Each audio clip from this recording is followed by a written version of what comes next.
Welcome back to Living 808. In this edition of Living Akamai, we're finding out what happens when you inherit real estate. Kay Mukwaigawa of England Volkers joins us from the Living 808 Green Room just down the hall. First question, Kay, is when selling real estate you may have inherited, what kind of things should a seller be aware of? So I'll share a story where a homeowner inherited a property, but she didn't even realize it was an inheritance because it wasn't something typical like when your grandmother leaves your home. It happened when her husband passed away. So Sandy, my classmate's mom, asked me to sell her residence so that she could move to the mainland to be with her kids. And when she did, went to see her house, and first thing I always ask is, are you going to pay any taxes on this? Because I'm worried about, how much she's going to have. And she actually did meet with her accountant, and the accountant had said she'd probably owe about $90,000 in taxes. So we sold the home for $800,000, and the accountant did calculate a $250,000 credit back to Sandy since she was an owner-occupant. He deducted the original sales price, some of the improvements that she had done over the years. She built an extension and stuff.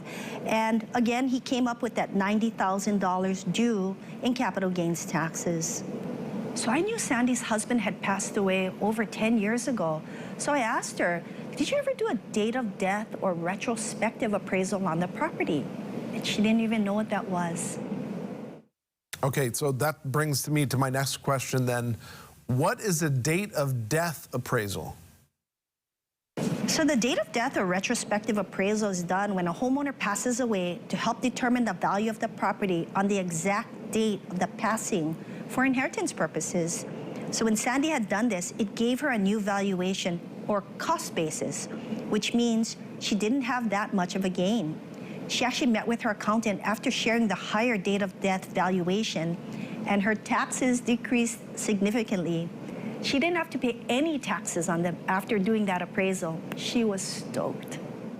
Oh, not having to pay taxes, that is a huge change in her outcome. Probably didn't even realize she inherited the property, the real estate. Now, do you have any other helpful tips for our viewers? So here's a quick one.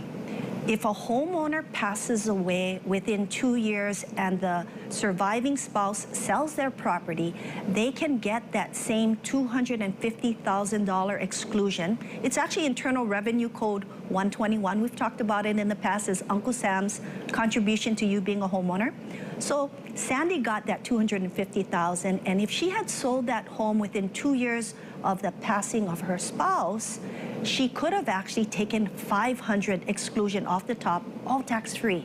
As long as the surviving spouse does not get remarried, they can qualify and sell the property utilizing the $500,000 exclusion as two homeowners had owned that property. So everybody's situation is a little bit different. So it's important that you talk to your tax preparer or the person that handles your financials just to get a little bit more guidance. But we're hoping that these stories may help some of the people out there in their situation. That is another great tip. And if you, I know you have a lot of tips. And of course, there are some other topics on our website, k212.com. But is there anything else? What is the best way to get in touch with you guys? If somebody has any questions, please give us a call at 808-725-2000, and we'd be happy to talk story, hear a little bit more about their situation and how we might be able to help them. Kay, thank you so much for being with us today for another edition of Living Akamai, and of course we look forward to seeing you again next week. Just good stuff. I know you know a lot about real estate, but that is so interesting and really good information. Oh yeah, they are a wealth of knowledge, so make sure you head out. They cover basically any topic that you could want to know more about, so give them a call.